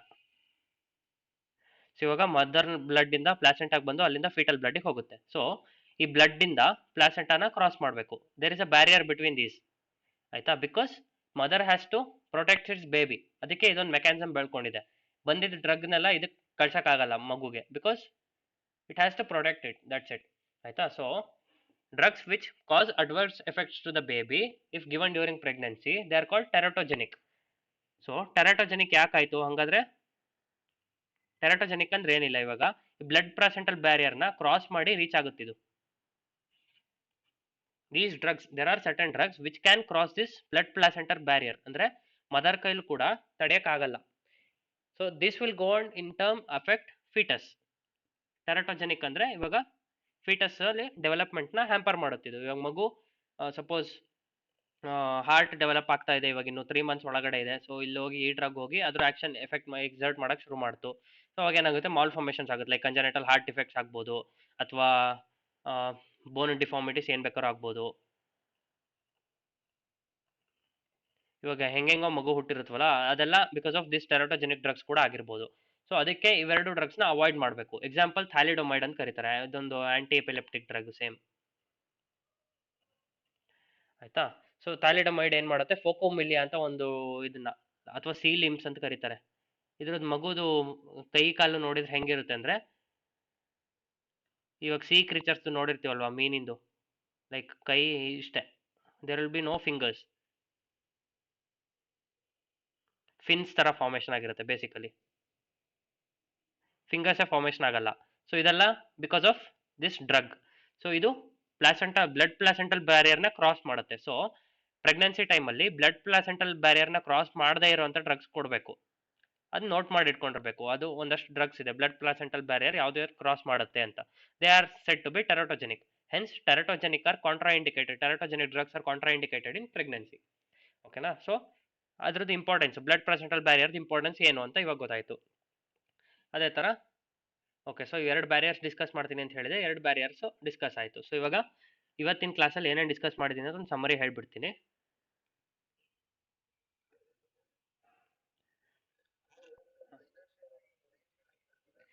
ಇದನ್ನೇ ನಾನು ಹೇಳಿದ್ದು, ಹೌದು, ಥ್ಯಾಲಿಡಮೈಡು, ಸೀಲಿಮ್ಸ್ ಅಥವಾ ಫೋಕೋಮೇಲಿಯಾ ಅಂತ ಕರೀತಾರೆ ಅದು ಆ ಕಂಡೀಷನ್ನ,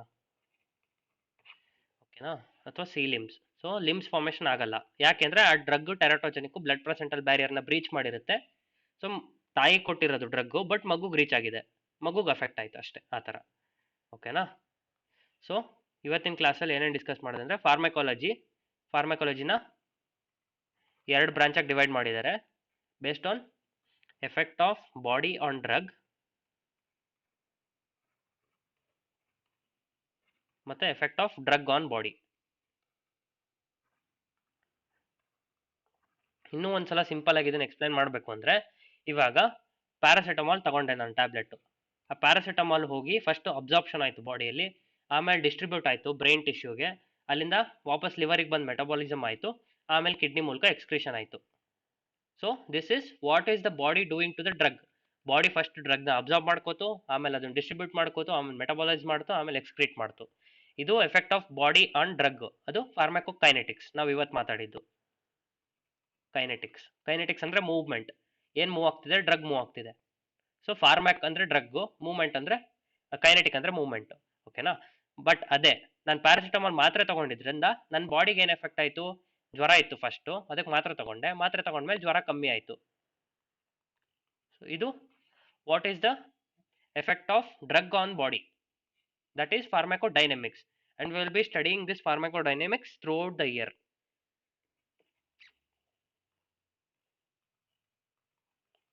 ಆಯ್ತಾ? ಇದಾದ್ಮೇಲೆ ಇಂಡಿವಿಜುವಲ್ 1 by 1 ಅಬ್ಸಾರ್ಪ್ಷನ್ ಬಗ್ಗೆ ಹೇಳ್ತಾ ಬಂದೆ.